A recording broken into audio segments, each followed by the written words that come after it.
যুক্তরাষ্ট্র ও ইসরায়েলের হুমকি, কঠিন বাণিজ্যিক অবরোধ এসব ছিল ইরানের সামরিক উত্থানের পথে এক একটি পর্বতচূড়া। কিন্তু তেহরানের অদম্য স্পৃহা, দেশীয় বিজ্ঞানীদের নিরলস সাধনা আর দেশপ্রেমিক যোদ্ধাদের ইস্পাত কঠিন মনোবল সেই পর্বতচূড়াকেও জয় করতে সাহায্য করেছে। আর এর মাধ্যমেই চিরশত্রু যুক্তরাষ্ট্র ও ইসরায়েলের রক্তচক্ষু উপেক্ষা করে সামরিক ক্ষেত্রে এক নতুন দিগন্ত উন্মোচন করেছে ইরান। বর্তমানে ইরানের রয়েছে নিজস্ব নকশায় গড়া ভয়ঙ্কর সব ক্ষেপণাস্ত্র। এছাড়া নিজস্ব প্রযুক্তিতে তৈরি অত্যাধুনিক মানের ড্রোনও শত্রুর ঘুম হারাম করে দিতে পারে। ইউক্রেন যুদ্ধে ইরানের ড্রোন ব্যবহার করেই তো ব্যাপক সফলতা পেয়েছে রাশিয়া।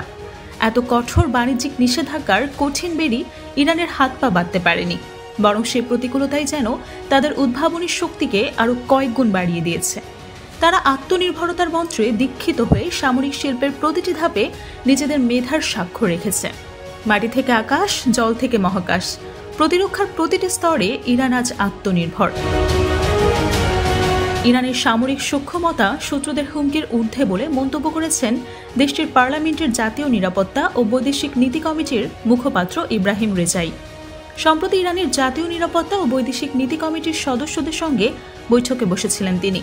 সেই সভায় ইসলামী বিপ্লবী গার্ডের অ্যারোস্পেস ডিভিশনের কমান্ডার ব্রিগেডিয়ার জেনারেল আমির আলী হাজিজাদেকের কাছে ইরানের দুর্ধর্ষ সামরিক শক্তির চিত্র তুলে ধরেন তিনি।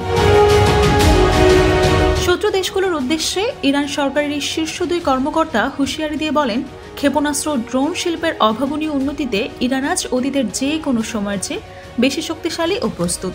তারা বলেন, ইরানের সামরিক সামর্থ্য কেবল অক্ষুণ্ণই থাকেনি, বরং সময়ের সাথে সাথে তারও সুদৃঢ় হয়েছে। এমনকি শত্রুরা ইরানের সক্ষমতার সামনে আগের চেয়ে অনেক বেশি নাজুক বলেও মন্তব্য করেছেন তারা। অবশ্য যৌক্তিক দাবি করেছেন ইরানি কর্মকর্তারা। গত বছরের এপ্রিলে সিরিয়ায় ইরানি দূতাবাসে ইসরায়েলের বর্বরোচিত হামলায় বেশ কয়েকজন উচ্চপদস্থ সামরিক কর্মকর্তা নিহত হন।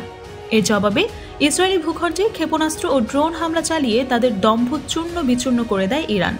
এরপর অক্টোবরে ইসরায়েলের বিভিন্ন সামরিক ও গোয়েন্দা ঘাঁটি গুঁড়িয়ে দেওয়া হয়। ইরানের সামরিক বাহিনী বলছে, ইসরায়েলে চালানো 2 দফায় অভিযানে ইরান নিজেদের সামরিক শক্তির ক্ষুদ্র অংশই কেবল ব্যবহৃত হয়েছে। এর মাধ্যমে ইসরায়েল ও অন্যান্য শত্রুদের এক সুস্পষ্ট ও কঠোর বার্তা দেওয়া হয়েছে বলেও মনে করছেন ইরানি কর্মকর্তারা। এদিকে হুথিদের মিসাইল হামলার জের ধরে ইরান ও ইসরায়েলের মধ্যে বাড়তে থাকা উত্তেজনার মধ্যেই ইসরায়েলকে হুঁশিয়ারি দিয়েছেন ইসলামিক বিপ্লবের নেতা আয়াতুল্লাহ সাইয়েদ আলীর উপদেষ্টা মেজর জেনারেল ইয়াহিয়া রহিম।